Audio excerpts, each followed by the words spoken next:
we're gonna have a quick warm-up. So in this warm-up, it's important to talk about the goals we have when we learn languages. And 100% of the time, the goals we set up when learning a language is either fluency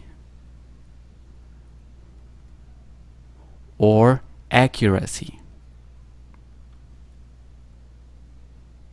So, Janet, please help me and tell me, how are these two terms different? Or what do you think about that? Well, fluency is to be able to speak fast, Mm-hmm. to link the word, and accuracy be able to communicate the in the right way. Mm, the right Make way. Yeah, that is very good. Thank you for that, Janet. Now, Karen, uh, is it possible to learn these two at the same time? What do you think about that? Can I study fluency and accuracy at the same time? Yes, you can. And how would that be possible? Especially when you are taking classes or lessons at any institute, because they focus on both of them. Like you are going to practice all the skills, and one of the focus is grammar. So you can practice both of them, fluency and accuracy. Accuracy. Okay, so you're telling me that grammar is gonna give us fluency and accuracy at the same time if we study grammar, right? No, no. Grammar is about accuracy, Oh, and okay. fluency is more about the way you speak or the way you can, um, talk to someone, or when you are in a conversation and you can join that conversation because you have the vocabulary to speak. And yeah. All right, very well. Thank you for that. And I also want to ask Aline. So, how do you think these two are different? If you can tell me something new about this, fluency and accuracy. Okay, so I think the fluency is different because it's when you manage your abilities to communicate with someone without problems, and the accuracy is like getting the point straight, like without mistakes. That's my opinion. Yeah, it's simple like that. Thank you for that. So without mistakes, let's write it. No mistakes. Okay, yeah, that's true. All of them, all of these points are valid. But Hello. hello, how's it going, Leonardo? Yeah, very good. All right. Could I say something about grammar? Yeah, please. There's something we haven't said yet. I don't know, but from my experience, sometimes maybe when taking those international exams, you want to press the evaluator, but maybe using big words, but sometimes you don't know how to use them in the context, in the right context. That's why your lack of accuracy, right? And maybe you think you're gonna get the points.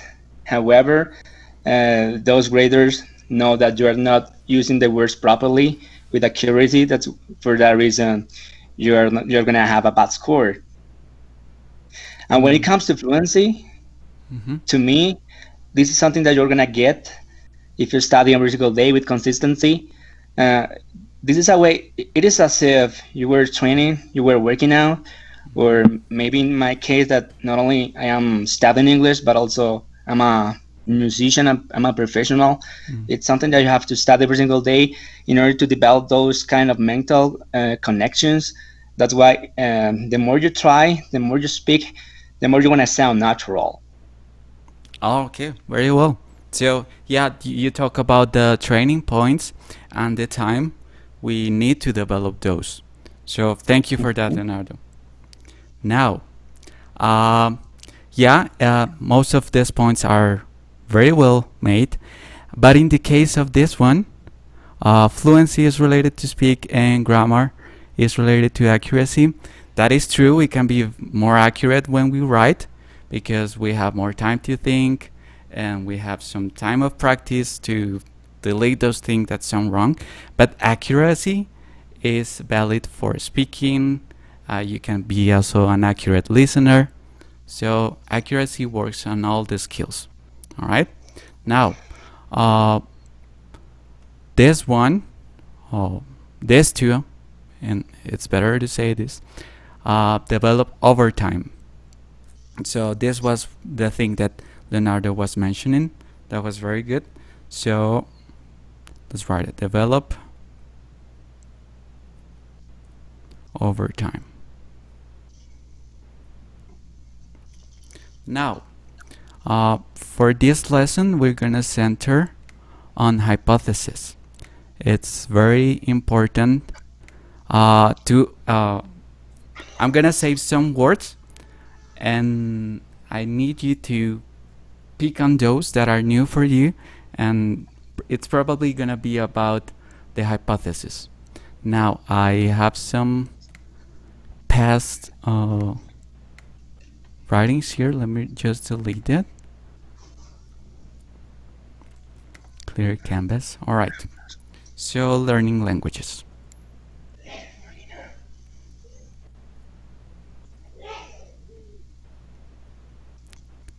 Now, whenever we talk about learning languages in the theoretical field of linguistics, we're talking practically about two fields, and I'm gonna call those, there's an easy way and there's a hard way.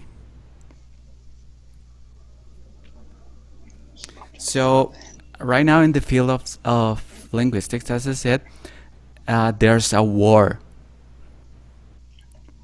and as any war, it's centered around making profit. So this war is worried about making profit. Some schools, some countries even, want to apply the easy way for learning languages, and others want to apply the hard way for learning languages because that makes them more money. Now, what is the easy way called? So the easy way is called the comprehension hypothesis.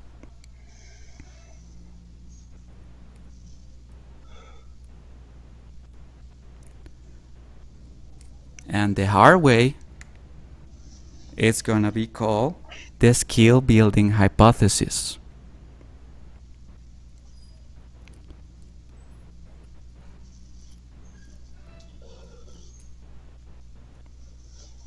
Now, let's start with the comprehension hypothesis.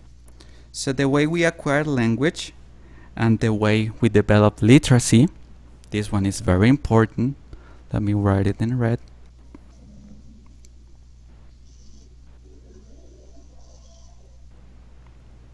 Is by understanding what people tells us, and by understanding what we read, what we're listening, or by understanding all of the ideas we get. So we develop literacy like that.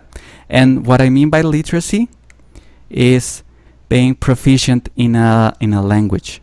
So many of you might know some people, some native speakers, maybe from Colombia or from the United States, that they are native speakers, but they're not proficient speakers. Maybe if you put them on a test of the TOEFL test, the Cambridge, or the, let's say, the IELTS, they're gonna score very low, even though they're native speakers. And this is because of literacy. And I'm gonna talk about that in just a moment. So the way we develop literacy is by understanding what we are told, what we read, and this is called comprehensible input.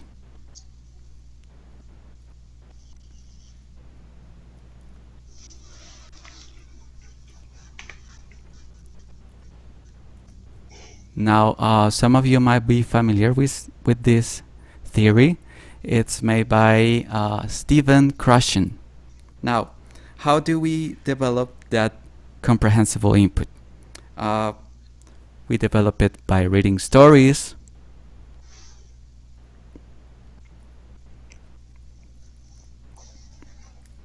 by having wonderful conversations,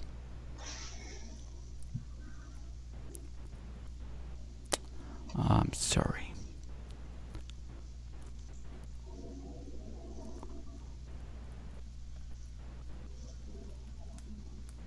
And especially, this one is the most important, and that's reading what we like. Yeah, Mm-hmm. it's highly likely that you're gonna be more interested in the context, because maybe if you are listening to something you don't like, or maybe you are watching something that is not part of the things that you usually do in your daily life, Mm-hmm. you're gonna lose focus right on the bat. Yeah, like for example, I like for the most part watching anime Mm-hmm. and Dragon Ball. I like to know about what's gonna happen in the next movie, or yeah, there's discussions related to the characters, and because those videos last about maybe 10 minutes, it's very easy for me to be in touch with the topic, and I'm gonna learn some words. Yeah, that was a very good example. That is true. We can learn languages by being interested in series and movies, also mangas, anything that provides you language is gonna work. Yeah. So that is true. So let me explain you guys what is the formula for this comprehension theory. So we begin with CI, that is comprehensible input, and well, okay, let's write stories.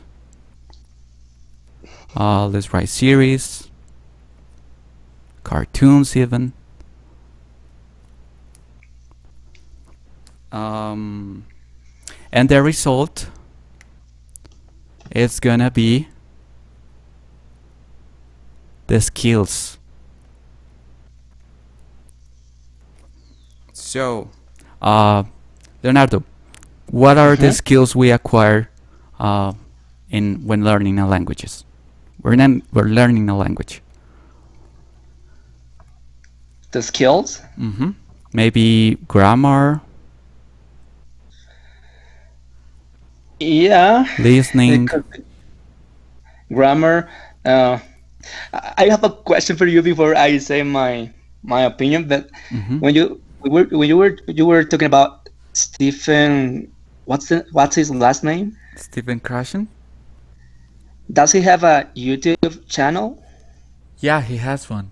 He has Twitter. Yeah. So I know. Facebook. Yeah, I know who he is. Well, I have watched some channels about this guy, and those are really interesting. Maybe there was something that he said, and it is related to the fact that maybe you could mimic the way people speak. For example, in some YouTube videos that I like to watch for the most part related to anime, maybe if they are a little bit short, what I do is to mimic his pronunciation, the pronunciation of this guy, and I take time. I'm patient. I know that it's something that demands patience, effort. So maybe I could be with this video 3 days, 4 days, and at the same time I'm learning some kind of things related to grammar and words. And then what I like to do for I think. structures that I find interesting. Okay, you're back. Yeah. Yeah. So that's related to the topic of fluency, and especially to the topic of pronunciation. Well, Stephen Krashen says that we shouldn't worry so much about fluency because that comes with this, I forgot the name, confidence. So there's some studies Yeah. that said that you can acquire better pronunciation if you have higher confidence, and this is especially true for some people that drink. So it has been proved that if you drink a little bit of alcohol, you're gonna have better pronunciation and higher fluency. So don't worry about that, because that develops over time, as Leonardo was saying. Now, thank you for that. Let's go back to the topic of the structure of the comprehension hypothesis. So we begin with CI, comprehensible input, and as we practice CI, we're gonna develop skills. So skills like grammar, listening, writing, and speaking. Now remember about this formula, guys, CI and skills, because now that we're gonna talk about the skill building hypothesis, is gonna be completely different. So in the word that I was just mentioning you guys before, this is kind of the bad guy, because this one is focused on testing, on traditional learning, and yeah, well, most of that. So the skill building hypothesis. You might remember this one because it's related to the teaching that you got in high school. So some of you might remember those English teachers that focused only on grammar or listening drills. This is the skill building hypothesis. And the way it works is that first you work on your skills. So let's say writing, speaking, etc. And if you work on that enough times, you're gonna acquire language. So you see how these are different? In the comprehension hypothesis, you start with CI, the material, and by reading that material, you're gonna acquire the skills. And this one, the skill building hypothesis, is the opposite way. You start with skills, and if you're lucky, if you repeat so many times, you're gonna acquire language. So this one is also said that it doesn't work.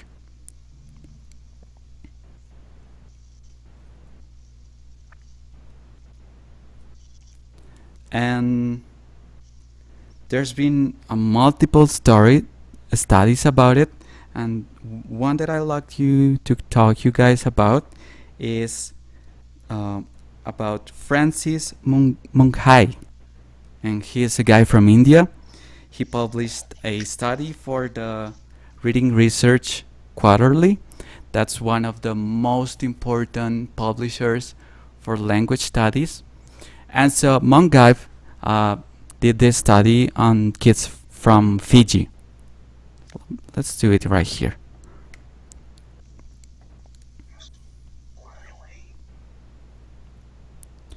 Okay.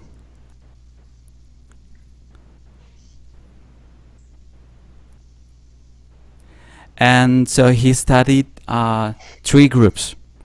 They were from the grades 4 and 5. The groups were 1, 2, and 3. He studied them for about 2 years using 3 different methods. The first method was the audiolingual method.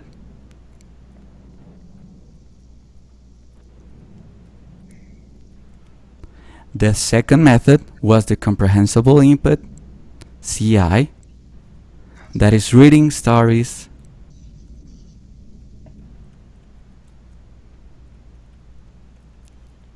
And the third method was shared reading.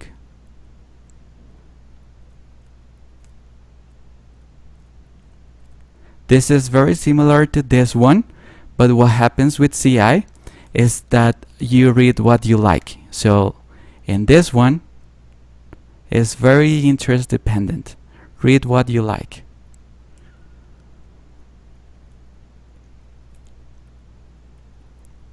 Whereas in this one, the teachers offers their reading and the students share the perspectives and maybe summarize what was the story about. So working together.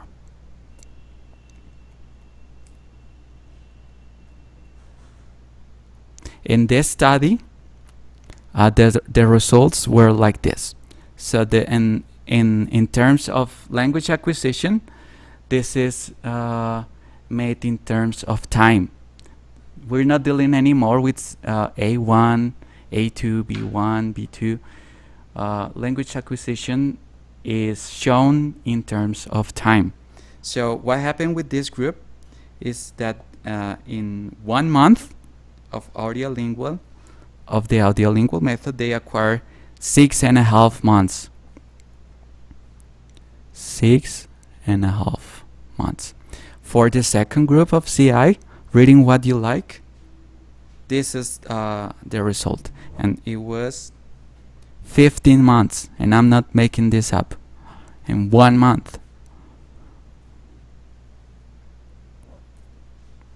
And for the second group, it was also 15 months.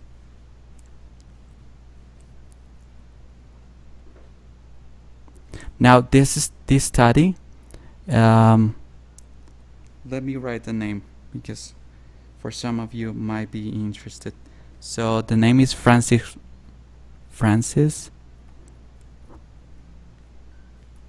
Manguphai. And this study has been replicated 1,000,000 times, and it shows the same results that I'm telling you guys right here. So CI and share reading are the most efficient ways to learning languages because they offer the skill building hypothesis and also the comprehension hypothesis at the same time. So we're gonna be developing grammar, listening, writing, and speaking, and even pronunciation, spelling, all of that. Now, in the case of those two hypotheses, there's also something quite important, and that's reading what we like, but that has a specific name. So that is let me check it right here.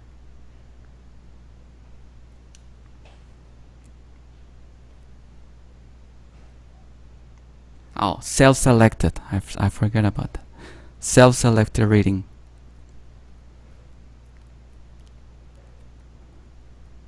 Excuse me, teacher. I would like to ask a question. Yeah, tell me. Okay, in that method, they like, or how does it work at a very beginning? If a person doesn't know many words, how Wait, Janet, because I'm listening to multiple people here. I cannot hear you very well because it seems like you go out sometimes. Let's try again. Can you speak? Okay, yes. Can you hear me better? Yeah, it's better now. Okay, I was asking about the method, the reading method, and how for a person, for a beginner who doesn't have much vocabulary, how can that person understand that does it have to use the translation method? Mm-hmm. And Okay. what about how that person would know how to pronounce the words and those stuff? Okay, very good question. Now, I was just about um, explaining that, and that is through self-selected reading.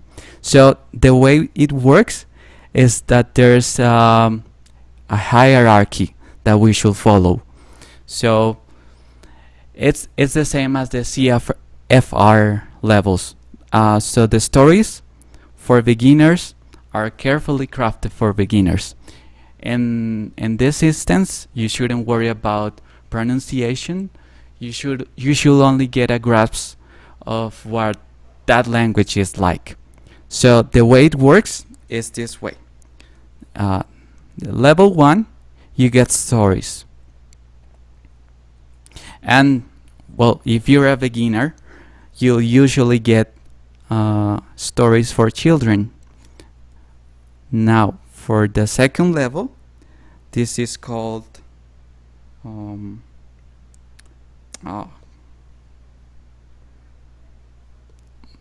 self-selected reading. It's the same. It's the same as in this one.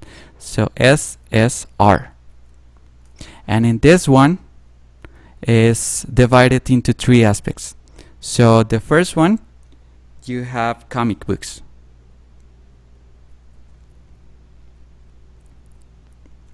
And the second one, you have news.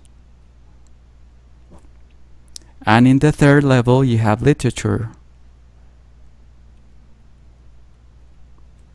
Now for the third level, this is probably the hardest, and it's called academic.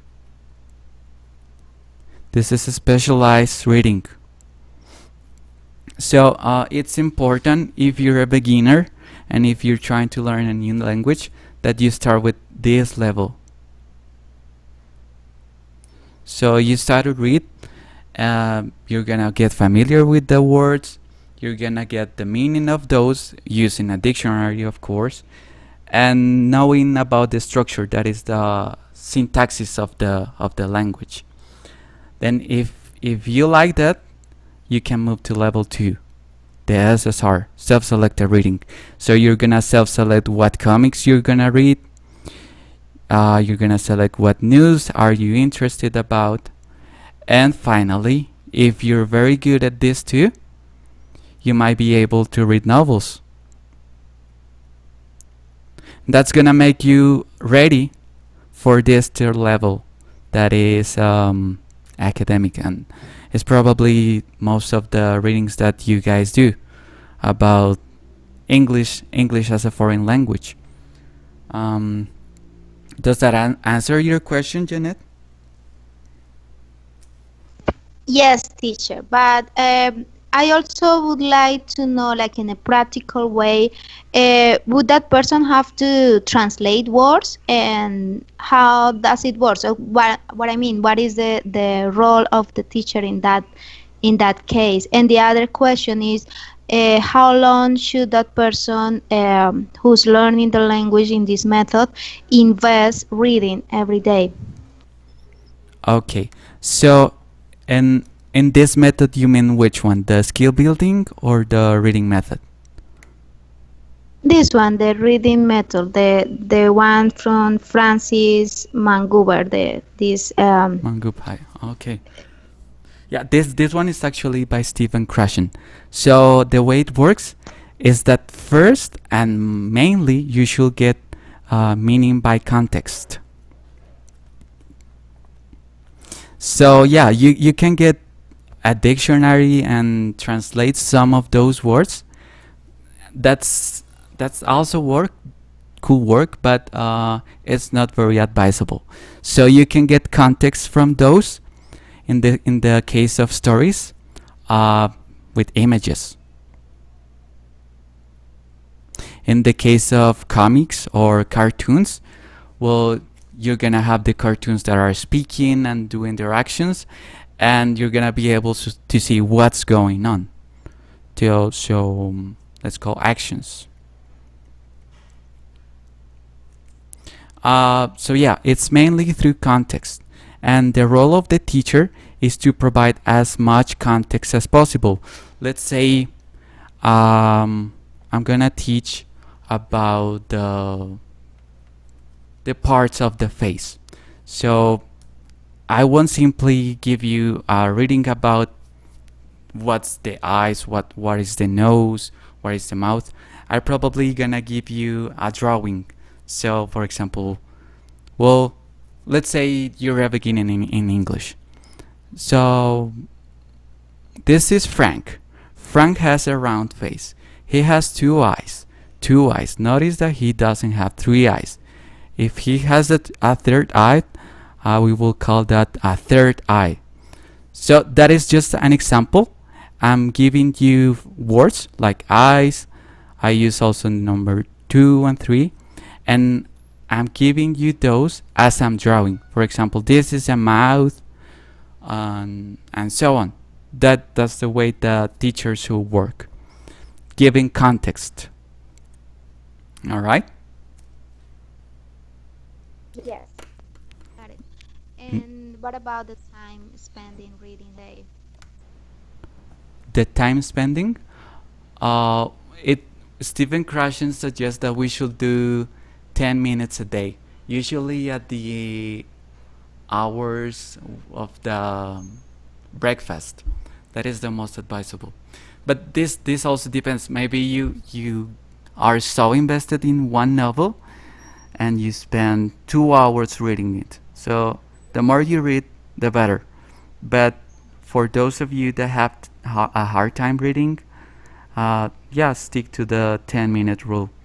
And you're gonna see that in one exercise that I have, a listening drill, and they're gonna talk you about that. We're gonna do it right now, in fact. All right. So I have the link here.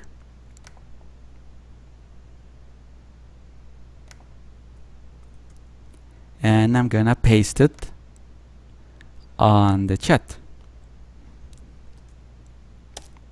Now what I want you to do, guys, is open the link. Let me check once again the listening, because sometimes it doesn't work. Okay, it works. So it's about 3 minutes. You have 5 questions. I'm gonna, guys, give you 10 minutes to do that listening drill. And when you finished, we're gonna comment something about that. So open the link. You're gonna have 10 minutes from now, and I'll see you in 10 minutes.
Good evening, and welcome to tonight's program. Our guest is the world-known Dr. Charles Adams, who has sparked a great deal of attention over the past several years for his research in the area of language learning.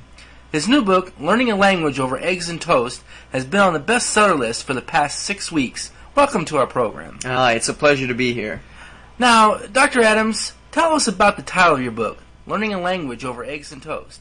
Well, one of the most important keys to learning another language is to establish a regular study program, like planning a few minutes every morning around breakfast time. Now, sorry for saying this, but your ideas may sound a little simplistic to our viewers. I mean, I took Spanish in high school for 4 years, and I didn't become a proficient speaker of the language. Well, I think there are many people that feel that way, and that's just it. I'm not implying that we can become fluent speakers in a matter of a few minutes here and there. But rather following a regular, consistent, and focused course of study can help us on the way to the promised land of language mastery. And remember, there is a difference between native fluency and proficiency in a language, and I'm proposing the latter. So what are some of the basic keys you are suggesting in your book? Well, as I just mentioned, people need to plan out their study by setting realistic and attainable goals from the beginning. Okay. I mean, some people get caught up in the craze of learning a language in 30 days only to become disenchanted when they don't perform up to their expectations. And small steps, little by little, are the key. For example, planning to learn 5 new vocabulary words a day and to learn to use them actively is far better than learning 30 and forgetting them the next day. Now, you mentioned something about maximizing your learning potential by learning about your own individual learning styles. Can you elaborate on that? Sure. People often have different ways of learning and approach learning tasks differently. Some people are visual learners who prefer to see models of the patterns they are expected to learn. Others are auditory learners who favor hearing instructions, for example, over reading them. Now, our preferences are determined by many factors, for example, personality, culture, and past experience. Well, Dr. Adams, what is your learning style? Well, I'm a very tactile learner. You mean one who learns through hands-on experience? Exactly. So how does knowing your learning style benefit you? Well, this might seem a little unusual, but moving around while trying to learn and memorize material helps me a great deal. While I'm cutting up tomatoes and onions for my omelet in the morning, I might recite aloud vocabulary to the rhythm of the knife. Okay. But it's important to remember that often our learning styles are not singular in nature, but are often very multidimensional, and we tend to learn differently in different situations. So what is my learning style? Well, you're going to have to read my book to find that out. Okay, we just found out from Dr. Charles Adams, author of the book Learning Languages Over Eggs and Toast. Thank you for joining us. My pleasure.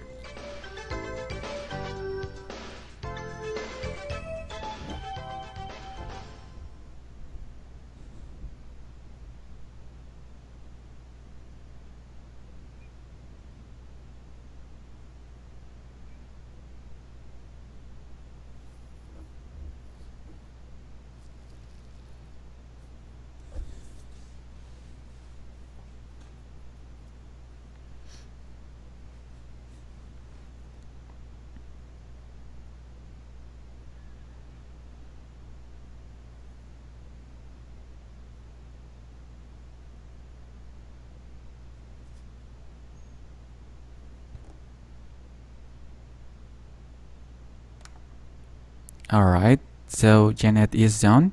Very well. How about the rest of you guys? Have you finished already? Okay, Eileen. How about Karen? Don? Leonardo? Excellent. Alright, so let's go back to the whiteboard. Now. Okay. So, and about the listening drill, it's important to know that this was only a drill. Don't take those words for granted. The person speaking wasn't actually an expert. It was just for the sake of listening practice. Now, I would like to ask Leonardo, how well did you do with the questions? Yeah, I did well. Oh, very well. You didn't have any problem? No? Excellent. And how about Janet? I got them all. All correct. Okay. And what about you, Karen? I did well. I think they were very explicit, Mhm. specific in the way they speak and the topic. All right. And how about you, Eileen? I also did great. The questions were, as this companion said, specific. All right. So now is the time we close the session. We're gonna make a quick summary. Okay. Stuck with the button. No problem. So let's go just further below. So summary. Now about teaching. I forgot to mention something very important that was asked by Janet. And yeah, we have some methodologies and some hypotheses to learning languages, but there are also some methods to teaching the comprehensible hypothesis. One of them is TPRS, and the second one is CI teaching. So these two have in common that they use lots of comics. People are reading as they see what's going on in the form of drawings. So that's for the topic of teaching. Now, today we have talked about the comprehension hypothesis,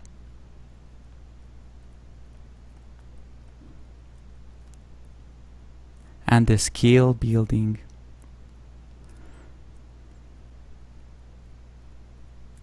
hypothesis.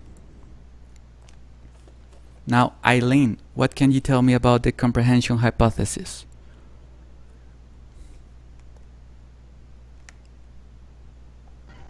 Well, I think it's like about understanding what somebody is saying to you, what you're reading, what you're listening to, I think. Very well, understanding.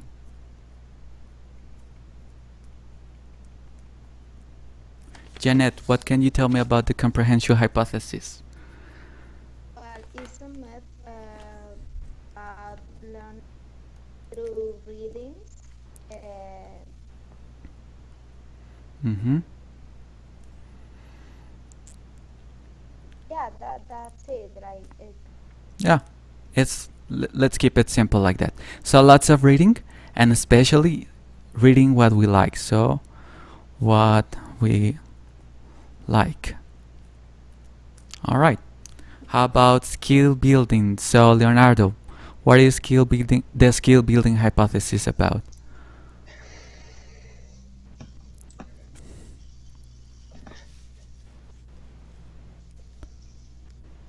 Yeah, you could employ some stories, comic books. When you are at an advanced level, you could use literature, or maybe academic readings that are related, maybe something about biology, psychology, yeah, and all these kind of things is what I can remember from taking the TOEFL. Oh, okay. Well, that's good, but that's related to the comprehension hypothesis. I'm asking about the skill building hypothesis. But don't worry, it's fine. So the skill building hypothesis is about grammar. Learning lots of grammar. And the way to remember this hypothesis is to remember the type of classes we have in high school or middle school. Those kinds of teachers that taught us English in the way of building skills. So building skills are, let's focus on writing, let's focus on speaking, and it shouldn't be like that.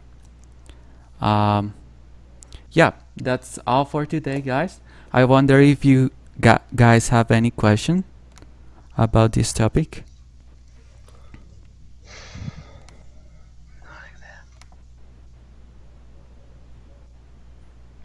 All right. Well, in that case, that's the closing for this lesson. I appreciate all of you for your participation and for being here. And I hope you have a nice day. Take care. Thank you, teacher. Yeah, thank you. All right. No problem. Goodbye. Thank you. Bye. Goodbye.